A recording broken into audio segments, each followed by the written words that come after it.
अस्सलाम वालेकुम students, hope you all are doing well.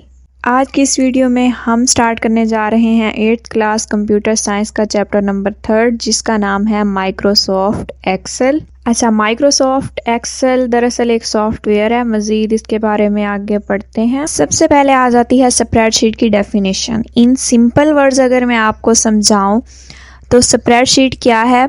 ये ऐसा प्रोग्राम है जिसमें कतारों की फॉर्म में डाटा को तरतीब दिया जाता है। वो किसी भी टाइप का डाटा हो सकता है और फिर उसको कैलकुलेट किया जाता है। यहाँ बुक पे इसकी डेफिनेशन देख लेते हैं। इन मैनुअल सिस्टम होता है कोई भी फिजिकल सिस्टम। फिजिकल मीन कोई भी काम जो आप हाथ से परफॉर्म करते हो। Accountants use worksheet to perform the record of each transaction of the company. They are used to arrange, calculate and sort data in form of table. Accountants का तो आपको पता ही होगा, बैंक में होते हैं, काफ़ी ज़्यादा फील्ड्स में होते हैं। इवन कि अगर आप स्कूल जाते हो, कॉलेज जाते हो तो वहाँ पे जो फ़ी ले रहे होते हैं या कोई भी क्लरिकल स्टाफ होता है, वो लोग आपका जितना भी डाटा होता है वो स्टोर कर रहे होते हैं इन फॉर्म ऑफ टेबल। आपने अक्सर शायद देखा भी होगा, तो उसको हम क्या कहते हैं? स्प्रेडशीट। तो ये सारा काम जो है, मतलब डाटा को अरेंज करना, कैलकुलेट करना, सॉर्ट करना, मतलब उसकी ग्रुपिंग करना किसके जरिए होता है? स्प्रेडशीट के जरिए। अब आ जाता है spreadsheet software that is used to create a spreadsheet on a computer is called spreadsheet software. ऐसा सॉफ्टवेयर जो कि स्प्रेडशीट बनाने के लिए इस्तेमाल होता है कंप्यूटर पे, उसको हम क्या कहते हैं? Spreadsheet software. It provides a lot more advanced facilities than manual worksheet. अब मैनुअल वर्कशीट कौन सी होती है? कोई भी हम फिजिकली कोई पेपर ले लेते हैं, जाहिर सी बात है अगर हम उस पर लिखेंगे बहुत ज़्यादा डाटा होगा तो वो हमारे लिए मुश्किल हो जाएगा लिखना। तो इसी तरह अगर हम कंप्यूटर में सेव करेंगे तो वो हमें क्या प्रोवाइड करेगा? एडवांस फैसिलिटीज़ प्रोवाइड करेगा। उसको हम आराम से स्टोर भी कर सकते हैं। इवन अगर हमने डाटा को एडिट करना है, उसमें कोई तब्दीली लानी है, तो वो भी हम आसानी कर सकते हैं। उसके बाद है there are many companies that are developing spreadsheet software. काफ़ी सारी ऐसी कंपनियां जो स्प्रेडशीट सॉफ्टवेयर बनाती हैं। Some examples of spreadsheet software and they are developing companies. अब इधर एग्जांपल दी हुई हैं वो कंपनीज जो स्प्रेडशीट सॉफ्टवेयर बना रही हैं। कौन कौन से बना रही हैं? माइक्रोसॉफ्ट एक्सेल किसने बनाया है जी? Microsoft corporation for window, android, Mac OS and iPhone operating system. Google sheets बनाई है जी गूगल कॉरपोरेशन ने फॉर ऑनलाइन यूजर्स। इसी तरह ओपन ऑफिस बनाया है बाय अपाची ने। देन है library office and open source free software. इसके बाद हमारे पास आ जाते हैं यूजेस ऑफ स्प्रेडशीट। हम स्प्रेडशीट को यूज़ किस लिए करते हैं, किन पर्पस के लिए, किन कामों के लिए यूज़ करते हैं? It is use to present data in rows and columns. Data को कतारों की फॉर्म में और कॉलम्स की फॉर्म में सेव करने के लिए हम इसका यूज़ करते हैं। It organizes and stores different types of data including numbers, text, date and time, currency, accounting, scientific and any type of data. किसी भी टाइप का डाटा हम इसमें स्टोर कर सकते हैं, उसको तरतीब दे सकते हैं। देन है it is a powerful tool for calculation and computation of data. वही बात आ गई, डाटा को तरतीब दे के हम उसको कैलकुलेट कर सकते हैं। Data may be represented in different formats like graphs, charts to understand data visually. तो डाटा को ज़रूरी नहीं कि हम टेक्स्ट की फॉर्म में ही सेव कर सकते हैं, हम ग्राफ और चार्ट्स की फॉर्म में भी इसे दिखा सकते हैं ज़्यादा बेहतर तरीके से। Different types of analysis on data can be performed also. Analysis का मतलब होता है किसी चीज़ को ऑब्जर्व करना, उसको स्टडी करना। तो हम किसी भी डाटा को ऑब्जर्व करने के लिए, उसे स्टडी करने के लिए, उस पर कोई भी काम परफॉर्म करना हो तो उसके लिए भी हम किस चीज़ का यूज़ करते हैं? स्प्रेडशीट सॉफ्टवेयर का। नेक्स्ट हमारे पास है what is Microsoft Excel. Microsoft Excel is the most widely used spreadsheet software developed by Microsoft Corporation. ऐसा सॉफ्टवेयर जो कि हमें स्प्रेडशीट प्रोवाइड करता है और इसे किसने बनाया है? Microsoft Corporation. It allows you to store, organize and analyze different types of data. It is simple to use for common users. Use करना बड़ा आसान है किसी भी आम बंदे के लिए। It also provides advanced features of statistics, mathematics or scientific users. Mean किसी भी टाइप का डाटा आप रिप्रेजेंट कर सकते हो स्प्रेडशीट पे। There are many versions of Microsoft Excel Its 2016 version provide a lot of features that are very helpful for its users. Box में लिखा हुआ है Do you know the first software to feature a toolbar was Excel. Excel ही पहला software था जिसने tool bar के features बताए थे. नेक्स्ट हमारे पास है बेसिक्स ऑफ माइक्रोसॉफ्ट एक्सेल 2016. इसके कुछ बुनियादी एलिमेंट बताए गए हैं. पहला एलिमेंट है worksheet. A worksheet is simply a grid of rows and columns. Grid का मतलब होता है in form of bars, boxes और लाइंस. तो वर्कशीट बेसिकली रोज और कॉलम्स की क्या है, एक कतार है. तो इसमें आप देख सकते हैं, इधर आपको शेप में भी दिखाए गए हैं, सेल्स बने हुए हैं. जिस तरह आपने छोटे होते मैथ की होमवर्क की कॉपीज यूज की थी ना, तो उसी टाइप के ये छोटे छोटे खाने बने हुए हैं. It is a large table with 1,48,576 rows and 16,384 columns. तो ये एक ऐसा टेबल है जिसमें 1,48,576 कतारें हैं और कॉलम्स हमारे पास हैं जी 16,384. Each column in a worksheet is identified by an alphabet starting with the letter A and each row is identified by a number starting from 1. अच्छा, ये इतने सारे बॉक्सेस हैं तो इनकी पहचान कैसे होती है? तो जो ABC की फॉर्म में रिप्रेजेंट किया जाता है वो कॉलम्स को रिप्रेजेंट किया जाता है. इतने बड़े बॉक्सेस हैं तो इनको आइडेंटिफाई किस तरह किया जाता है, मतलब इनकी शनाख्त किस तरह की जाती है? तो कॉलम्स को हम रिप्रेजेंट करते हैं अल्फ़ाबेटिकली, मतलब ABC फॉर्म में, और जो रोज़ होती हैं उनको हम किस फॉर्म में रिप्रेजेंट कर रहे होते हैं, 1 2 3 4 काउंटिंग फॉर्म में. The worksheet is identified by the name written on the sheet tab. Worksheet की पहचान वो कह रहे हैं किस तरह से होती है, जो हम नाम लिखते हैं शीट के ऊपर, जो हम टाइटल दे रहे होते हैं. आपने शायद कभी MS एक्सेल यूज़ किया हो तो वो हमसे क्या मांगते हैं, सबसे पहले टाइटल मांगते हैं कि आप इस डॉक्यूमेंट्स को, जो भी आप चीज़ बना रहे हैं, उसको आप क्या नाम देना चाहेंगे.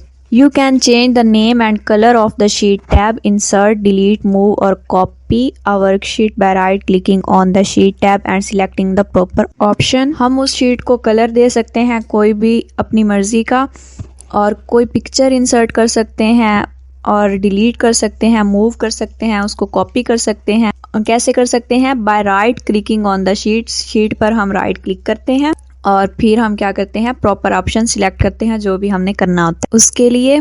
नेक्स्ट हमारे पास है work book. Collection of related worksheets saved in a single file is called a work book. Mean एक ही तरह की वर्कशीट्स को एक सिंगल फाइल में कलेक्ट कर लेने को हम कहते हैं वर्क बुक.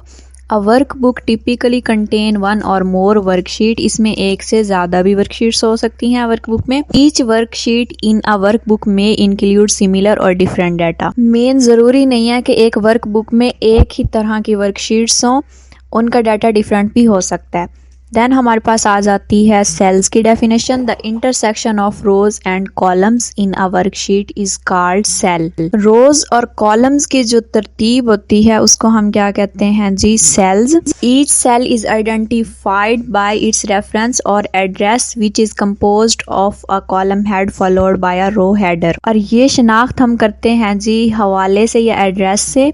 और ये हमें कैसे पता चलता है, हम रो का नंबर देखते हैं और कॉलम्स का अल्फ़ाबेट देखते हैं. नेक्स्ट हमारे पास है सेल रेंज की definition. The references of adjacent cells may be denoted by cell range.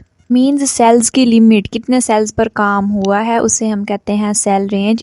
It is defined by the cell reference of the first cell followed by the colon and then writing the reference of the last cell. सबसे पहले हम पहले cell का reference लिखते हैं, उसके बाद हम कॉलन का साइन लगाते हैं और फिर जो हमारे पास लास्ट सेल है उसका रेफरेंस देखते हैं. नेक्स्ट इसकी एग्जांपल आ रही है, उससे आपको अच्छे से समझ आ जाएगी. फर्स्ट स्टेप है click a drag cell B2 to cell C4 to choose the range B2 और कॉलन C4.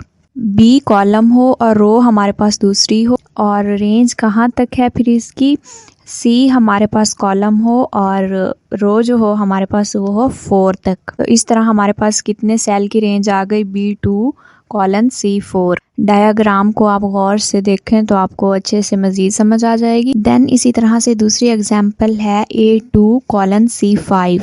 फर्स्ट सेल हमारे पास कौन सा है, A2, मतलब A होगा हमारे पास कॉलम और दूसरी होगी हमारे पास रो, और आखिरी जो कॉलम होगा वो सी होगा, और रो कौन सी होगी 5 वाली। तो डायग्राम में जितना भी हाईलाइटेड एरिया है वो रिप्रेजेंट कर रहा है A2 रेंज C5 को। नेक्स्ट हमारे पास आ जाता है Excel interface. Open Excel by selecting it from the start menu और by double clicking the Excel 2016 desktop icon. अगर आपके पास कंप्यूटर है तो आप एक्सेल के ऊपर 2 बार या तो क्लिक करें, उसका जो आइकन होगा, अगर आपके पास एक्सेल इंस्टॉल है तो, या फिर आप स्टार्ट मेन्यू में से उसको क्या कर लें, ओपन। तो एक्सेल की स्टार्ट स्क्रीन जो है वो अपीयर हो जाएगी। You can view your recently open workbook. आपने जो हालिया काम किया होगा मीन ताज़ा वो आपको शो कर देगा। उसके बाद आप टेम्पलेट चूज़ करके नई भी बना सकते हैं वर्कबुक। लोकेट तलाश करें and choose the blank worksheet, और आपने क्या सिलेक्ट कर लेनी है, एक ब्लैंक वर्कशीट सिलेक्ट कर लेनी है from the Excel start screen to proceed to the Excel interface. अगर आपने एक्सेल पर काम करना है या फिर उसमें क्या क्या होता है वो देखना है तो the Excel interface contain many components like ribbons, quick access bar tool, formula bar, status bar and your spreadsheet work area. One by one हम इनको डिस्कस करते हैं। इस डायग्राम को आप बुक में गौर से देख लीजिएगा तो आपको सारे टूल्स की अच्छे से समझ आ जाएगी। सबसे पहले हमारे पास है definition quick access bar tool की। Frequently used command of Excel are available here. You can add और delete different tools in quick access bar tool. पिछली डायग्राम में सबसे पहली बार जो आपको शो हो रही है वो है क्विक एक्सेस बार टूल की। इसमें हमें डिफरेंट टूल्स मिलते हैं, जैसा कि हम किस चीज़ को ऐड कर सकते हैं, डिलीट कर सकते हैं, और ये जो राइट लेफ्ट पे 2 छोटे छोटे एरो लगे हुए हैं इनसे हम अंडू रीडू कर सकते हैं। अब अंडू रीडू क्या होता है, फॉर एग्जांपल हमने एक चीज़ लिखी है और फिर हमने उसे रेज कर दिया है, लेकिन हमने भूल के कर दिया या गलती से कर दिया, तो हम उसको दोबारा से लाना चाहते हैं तो हम उस एरो पे क्लिक करेंगे तो वो चीज़ दोबारा आ जाएगी। अगर फिर से गायब करना चाहते हैं तो रीडू करेंगे और दोबारा से दूसरे एरो को प्रेस करेंगे तो वो चीज़ ख़त्म हो जाएगी। नेक्स्ट हमारे पास आ जाता है ribbons. The ribbon contain the icons for commands. ये काफ़ी सारे आइकॉन्स कंटेन करती है। These commands are grouped in different tabs based on their functionality. A brief introduction of these tabs is as under. तो रिबन्स में कौन कौन सी commands use होती हैं और क्या क्या काम करती हैं, इसका इंट्रोडक्शन वो कह रहे हैं रिबन टैब्स में बताया गया। तो हम वन बाय वन इनको डिस्कस कर लेते हैं। सबसे पहले हमारे पास है home tab. It is use to apply formats to worksheet cells which include editing, clipboard font, alignment, number and cells. It is used to carry out common command like bold, underline, copy and paste. Home tab की commands में हम worksheet के sales को edit करते हैं। इनका font मतलब जो हमने टेक्स्ट लिखा होता है हम उसको बोल्ड मोटा कर सकते हैं, अंडरलाइन उसके नीचे लाइन लगा सकते हैं या उसे कॉपी कर सकते हैं और दूसरी जगह पे पेस्ट भी कर सकते हैं। देन सेकंड पे हमारे पास आ जाता है insert tab. Insert tab is use to insert different objects. These objects might include images, hyperlinks, symbols, headers, footers. वो कह रहे हैं इंसर्ट टैब में हम काफ़ी सारे ऑब्जेक्ट्स या पिक्चर्स जो होती हैं वो हम इंसर्ट कर सकते हैं, मतलब लगा सकते हैं, और इनमें इमेजेस भी हो सकती हैं, कुछ लिंक्स भी हो सकते हैं, या फिर सैम्बल्स निशान वगैरह हो सकते हैं, हेडर्स और फुटर्स हो सकते हैं। ये डायग्राम्स आपने अच्छे से देखनी है तो आपको सारे टैब्स की समझ आ जाएगी। नेक्स्ट हमारे पास है draw tab. This tab lets you draw with the help of a mouse, digital pen, depending on what device you are using. इस टैब में वो कह रहे हैं आप माउस की मदद से कोई भी चीज़ ड्रा कर सकते हैं। कोई पेंटिंग हो सकती है या किसी भी टाइप की चीज़, कोई शेप हो सकती है, उसे आप ड्रा कर सकते हैं। यहाँ पे है डिजिटल पेन। आपने अक्सर टैब्स के साथ देखा होगा कि एक पेन मिलता है, तो उसको भी यूज़ करके हम क्या कर सकते हैं, इसको ड्रा कर सकते हैं, इसीलिए लिखा है depending on what device you are using. Next हमारे पास है page layout. It helps in changing the appearance of the worksheet. It is done in both on screen and printed form. It includes grid lines, margins and theme settings etc. Page layout में आप page की जो appearance होती है उसको change कर सकते हो। ये ऑन स्क्रीन भी आप कर सकते हैं या प्रिंटेड फॉर्म में भी आपको मिल सकता है। इट इंक्लूड्स ग्रिड लाइंस, मतलब वही जितने आप सेल यूज़ कर रहे हैं वो, मार्जिनस, हम हाशिए लगा सकते हैं, बॉर्डर बना सकते हैं और थीम की सेटिंग कर सकते हैं, हमने कलर कौन सा देना है। देन हमारे पास है formulas tab. Formulas tab contains practical features for adding different calculations to the worksheet. Formula tab में जाहिर सी बात है फार्मूले ही होंगे। It is use to insert function, specify names, establish name ranges, reviews, formulas, जो कि काफ़ी सारे फंक्शंस को परफॉर्म करने के लिए यूज़ होते हैं। हम किसी भी फंक्शन को नाम दे सकते हैं, उसकी रेंज, या फिर उस पर कोई फार्मूला, सम, ऐड, मल्टीप्लाई, डिवाइड, कुछ भी हम फार्मूला अप्लाई कर सकते हैं। नेक्स्ट है data tab. Options for filtering, sorting and modifying data are mostly found on the data tab. Data tab में हम डाटा की ग्रुपिंग कर सकते हैं, उसको फिल्टर कर सकते हैं और हम क्या कर सकते हैं, उसे रिपेयर कर सकते हैं, एडिट कर सकते हैं।